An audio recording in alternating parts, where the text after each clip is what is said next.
दिल्ली के मुख्यमंत्री पद से इस्तीफा देने के बाद अरविंद केजरीवाल उन्हें मिलने वाली सरकारी सुविधाओं को छोड़ेंगे। केजरीवाल सरकारी आवास को कुछ हफ्ते में खाली करेंगे। आप सांसद संजय सिंह ने कहा कि वह कुछ हफ्ते में सरकारी आवास को खाली कर देंगे। मुख्यमंत्री के तौर पर अरविंद केजरीवाल को बहुत सी सुविधाएं मिली हुई है, लेकिन कल इस्तीफा देते ही उन्होंने कहा कि सारी सरकारी सुविधाएं छोड़ देंगे। वहीं आप सांसद संजय सिंह ने बीजेपी पर निशाना साधते हुए आगे क्या कुछ कहा, देखिए वीडियो।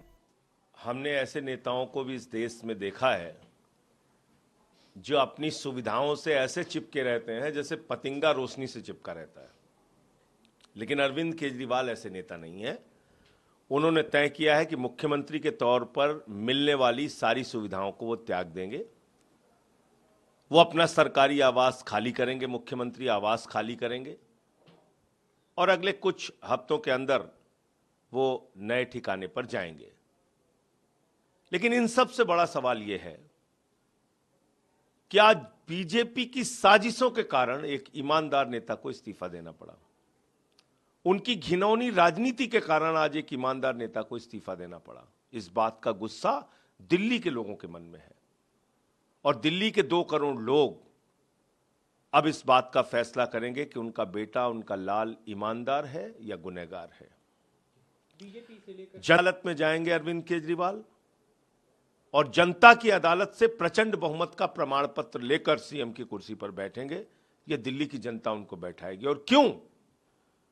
क्योंकि अब लोगों के मन में यह सबसे बड़ा सवाल है कि नरेंद्र मोदी जी जो साफ तौर पे कहते हैं मुफ्त की कोई सुविधा नहीं मिलनी चाहिए, दिल्ली के लोगों को केजरीवाल जी ने जो फ्री बिजली, फ्री पानी, फ्री शिक्षा, फ्री इलाज, माताओं बहनों के लिए फ्री बस की यात्रा, बुजुर्गों के लिए फ्री तीर्थ यात्रा, वो सब बंद कर देगी बीजेपी।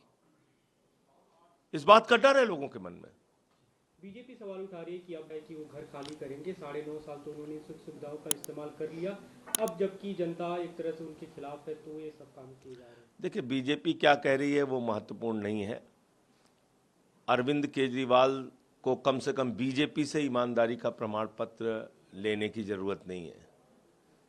जिनका नेता हजारों करोड़ की जहाज में चलता है, महंगे महंगे सूट दिन भर में कई बार बदलता है, महंगा चश्मा, महंगा घड़ी, महंगा सूट और कितनी शहंशाहों जैसी पूरी दिनचर्या भारत के प्रधानमंत्री की है, ये किसी से छिपी नहीं है। इसलिए भाजपाइयों से कोई प्रमाण पत्र लेने की हमें आवश्यकता नहीं है। आपको बता दें कि अभी जिस सरकारी आवास में अरविंद केजरीवाल रहते हैं वो सिविल लाइंस के फ्लैग स्टाफ रोड पर स्थित है, जिसके रेनोवेशन पर खर्च को लेकर अरविंद केजरीवाल बीजेपी के निशाने पर आ गए थे।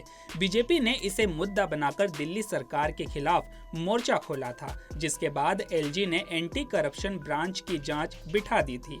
दिसंबर 2013 में जब अरविंद केजरीवाल पहली बार मुख्यमंत्री बने थे तब वे गाजियाबाद के कौशाम्बी इलाके में रहते थे। इसके बाद वे मुख्यमंत्री के तौर पर दिल्ली के तिलक लेन स्थित घर में रहने लगे। इसके बाद फरवरी 2015 में दिल्ली में जब आम आदमी पार्टी की सरकार बनी तो वे उत्तरी दिल्ली के सिविल लाइंस इलाके में रहने लगे। वहीं राष्ट्रीय पार्टी का अध्यक्ष होने के नाते अरविंद केजरीवाल सरकारी आवास पाने के तो हकदार है, लेकिन अब देखना दिलचस्प होगा कि उनका नया ठिकाना कहाँ होगा। तो आपकी इस पर क्या राय है, हमें कमेंट करके जरूर बताइएगा। तो अभी के लिए केवल इतना ही। ऐसे ही तमाम खबरों के लिए बने रहिए punjabkesari.com पर। नमस्कार।